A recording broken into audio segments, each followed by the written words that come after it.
Welcome to TWD Symbolism Analysis, hosted by me at TWD Music Box Mystery, also known as author Lisa K. Hill. This is where we totally geek out about the recurring symbols we see in the show, what they mean, how they connect, and what they foreshadow.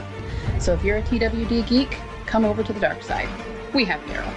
Hello, and welcome back to TWD Symbol Analysis. So today we're specifically going to talk about Beth and how they set up her character and why it made no sense that they killed her off, supposedly, when they did. Let's look at the ways that they set her up and the things they set her up for. Now, of course, we first saw her in Season 2. Basically, we know that she was a side character in Season 2, and no one especially liked her or knew who she was. We were first introduced to her through her suicide arc, in which it was revealed that she was a fairly weak character back then. In fact, that's why not very many people liked her. Not everyone hated her or anything, but she certainly wasn't strong like Daryl or Rick. She seemed like she was a little bit petty and a little bit selfish, but she went through an arc where she said she wanted to die, and they basically had her on suicide watch.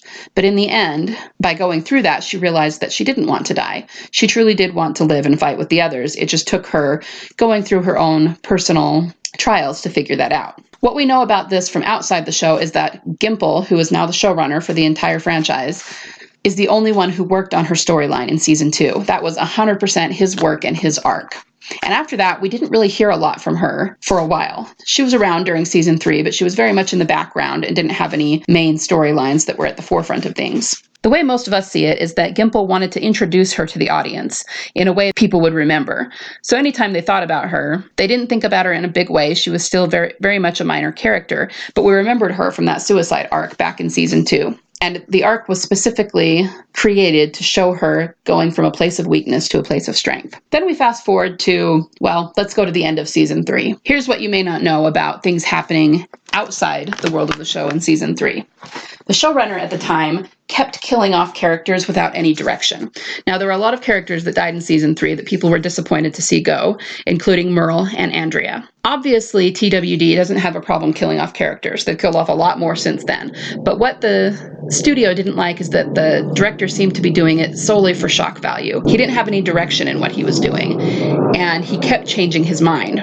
One way this can be seen is through Axel's storyline. Do you remember Axel? He was one of the prison inmates, and he is someone who's always kind of made me smile because he manages to be both creepy and endearing at the same time. I don't know how he manages that, but he does. He seemed to be getting kind of chummy with Carol, and then all of a sudden, when the governor attacked, he was shot in the head and killed. It seemed very abrupt and very much for shock value. I never really knew what to make of that storyline other than it was part of the director of Season 3 killing off characters without direction. I learned later that they actually had a whole different storyline for him in which he was going to turn out to be a psychopath. He pretended to be this kind of endearing hick who was misunderstood. Then they were going to actually have him strangle Beth in the prison, and it was going to be this really shocking storyline where he pretended to be awesome, but really he was psychotic. Now, they've simply changed their minds and decided not to do that, and most of us are very glad because we like Beth and we're glad she got to be on the show more than that and not have that death. The reason I'm telling you this is because once they decided not to do that, suddenly the director didn't know what to do with Axel's character. He was just sitting there and they didn't really have a plan for him, so they just killed him off. Really not the best way to go. Not only was that kind of sad for the character and for the actor who was playing him, but they could have come up with something. Even if they just kind of left him in the background for a while and couldn't really do much with him until the next season, they still could have come up with some sort of arc for him. It's extremely lazy. I really don't say this to be mean, but as a writer myself, it just strikes me as extremely lazy to just go, nah, I'm just going to kill him off, especially when they took so much time developing his story before that. But that's the kind of thing that was going on during Season 3, and it was pissing off the studio, and it was definitely pissing off the fans. So at the end of Season 3, the director, I guess I shouldn't call him the director. He was the main writer for the show, the showrunner. There we go. He was fired and Scott Gimple stepped in. Now, up till then, Scott Gimple had been a junior writer on the show. Hence, he had done Beth's storyline in Season 2. And he stepped in to take the reins of the show. Another thing we know is that the final episode where Andrea died was completely different. It was written completely differently from the episode that actually aired. And apparently it was so terrible that even the actress who played Andrea was really, really upset about it. Andrea was supposed to survive. The original plan was not to kill her, so I'm sure she was upset at being suddenly killed off. but she would have been okay with that if she was given a fitting ending for her character. And apparently it was so bad that she was really angry. And so Scott Gimple stepped in as the new showrunner, and they went back and refilmed that entire episode to create the episode that we now have as episode 316. And that kind of strikes me as funny because even the episode we have, I didn't think that was the best death for Andrea. I thought it was a little weak. So I just kind of have to chuckle and say, if this was the better of the two, what on earth did they have before? It must have been really, really awful. They did still kill off Andrea, but Gimple also put in some really interesting details into that episode 316. I'm going to talk about a few of them, and then you're probably going to want to go back and watch it and look for them. In terms of Beth, not a lot happens with her in that episode. The governor, if you remember at the end, attacks the prison, and when he gets there, there doesn't seem to be anyone there, but that's because Rick and the group has kind of scattered and hidden strategically, waited until the governor gets inside and then starts firing on them and basically runs them off the prison. So they win the little battle and they beat them. At that time, Beth and Herschel and Carl, and I'm sure they have baby Judith, go hide in the woods because they're not going to be part of the attack. And this is when one of the governor's young guys shows up and Carl shoots him. The really interesting thing about Beth in that scene is that she looks like comic book Andrea. She's wearing a costume, including a beanie, that is very much a signature of Andrea in the comic book. So that was a clue from Gimple that he was going to kind of insert Beth into Andrea's storyline in some way. It was a foreshadow of the next season. Of course, nobody could have really guessed that during season 3, but looking back, we can see that's what he did. The other thing that I want you to pay attention to in this episode is that when the governor goes into the prison, he finds an open Bible with a highlighted scripture. That scripture is all about resurrection. It's about death and resurrection. That is super important, not only for Beth's storyline, but for how Gimple is going to end up crafting the story moving forward. Now, there's an obvious death and resurrection theme simply because it's the zombie apocalypse. I mean, this is literally a world where people die and then reanimate and come back to life. So of course it's something that they even talked about at the end of season 2. Remember, Herschel and Rick had a conversation about it on the highway when Herschel says, I've always believed in the resurrection of the dead, but I thought it would be different than this. This is not what I had in mind when I read the Bible and look at scriptures about the resurrection. So they've always kind of used that as a theme. But moving forward, I said before that The Walking Dead's entire story structure is based around death fake outs, right? It's based around thinking someone's dead and then having them come back to life. And it happens a lot. This was kind of a hint that with Gimple taking over, we're going to see a lot of that moving forward. And we have. And Beth's story is especially a big example of that. Okay. Then in season 4, Beth comes front and center. The biggest thing that they set her up with right away is to be a love interest for Daryl. We see this in 2 ways. The first is that when she's saying goodbye to Zach at the prison, he makes a kind of snarky comment about them acting out a damn romance novel. It's kind of a infamous quote now, especially in our fandom. What I can tell you about that is that it's dialogue that was purposely placed. As I said before, they're very careful about the dialogue they used.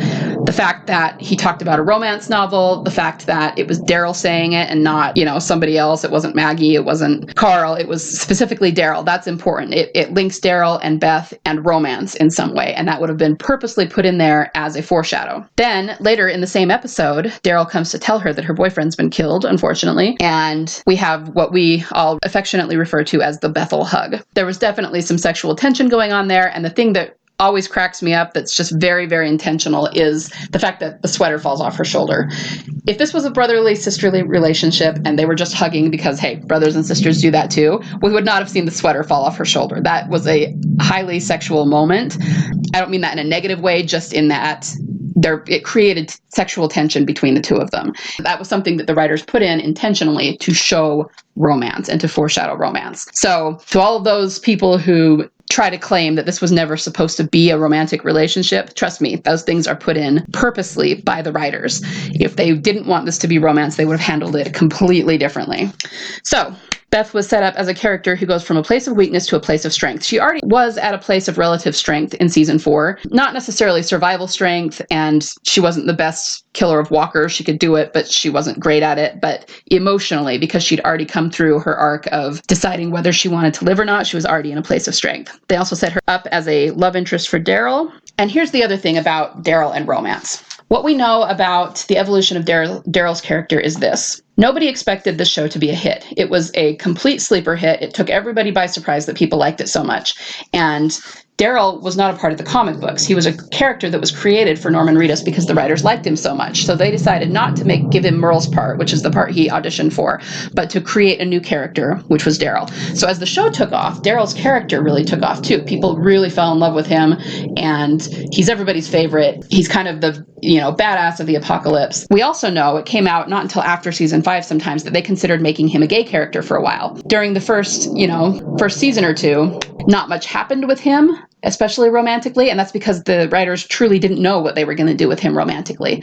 They weren't for sure going to make him gay, but it was an idea that they batted around. In my opinion, the first episode of season 3 shows that they made a decision about that. This is a little bit of a tangent, but let me talk about that for a minute. We have a moment when he and Carol are up on top of a truck when they first get to the prison and clear the prison yard, and he's keeping watch and she brings him food. And then he ends up kind of massaging her shoulder because she hurt herself when she was firing the gun. And there's this moment when it seems like there might be a little bit of something there. And Carol asks him if he wants to screw around.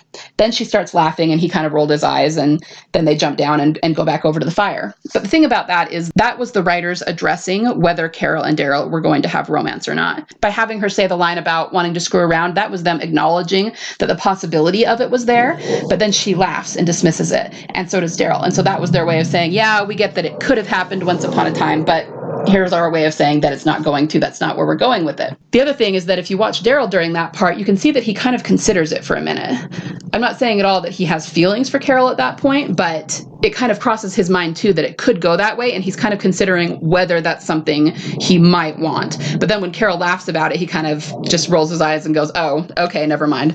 If she's not there and she just wants to remain friends, he's totally cool with that. There aren't really pre-existing romantic emotions there, but that was them kind of both the characters considering it and dismissing it. So from that point on, they were always just going to be best friends and nothing more. But I also said that I think this is where they decided to make Daryl straight instead of gay, because if he's even considering having a romance with a woman, then obviously he's into women, not men. So this was the writers also making a decision about which way Daryl was going to swing. I also want to point out that as soon as he jumps down off the bus with Carol and walks over to the fire, that's when Beth starts singing, and we see him watch her, stare at her all the way over to the fire. That's also really important. When I was first watching the show, I didn't really even consider a romance between Daryl and Beth until I actually started seeing it unfold in season 4. But there are plenty of people who I have met who said they were shipping them in season 3 because they were already seeing the seeds of a possible coming romance. I think that they're probably right that it was planned even then. Back from the tangent, I was talking about Daryl and romance. I think because he was such a big character, because the fans loved him so much, because he was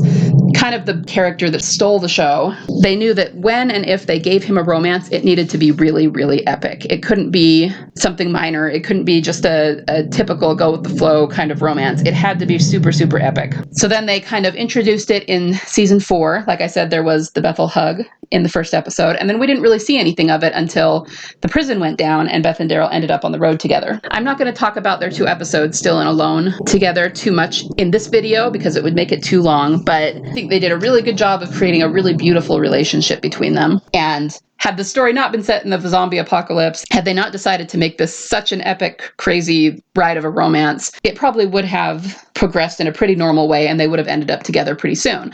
But of course, that was not to be. She got kidnapped, she disappeared, there's all this crazy stuff. We have Daryl needed to look for her and go find her at Grady, and even when he does, when everyone was expecting a reunion, even then they weren't going to give it to us.